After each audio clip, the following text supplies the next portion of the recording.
So over here, you can see that I have a table data. And now let's say what I want to do is filter out the price in between a certain value.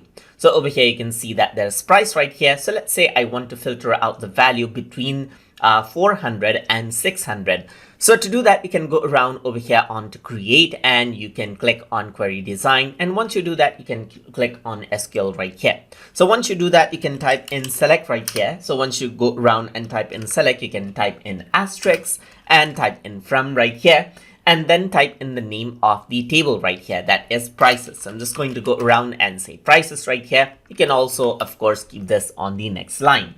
So I'm going to select all of the data. That is what the asterisk denotes. So from prices, and then now I want to type in, let's say, for example, where, which is going to be the condition right here. So I'm just going to go around and take the field value price right here. So I'm just going to say price, which is going to the field value. And this is where I'm going to type in between, just like this. So once I go around and type in between, I can type in 400 right here.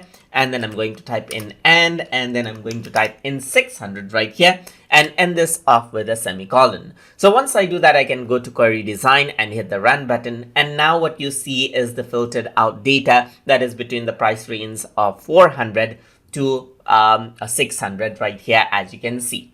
If you want to, however, exclude out these two data, then you can go around over here onto SQL view, and instead of between, you can simply type in not between right here and hit the run button. And this is what you have, as you can see. And that is how you can work around with filtering of data by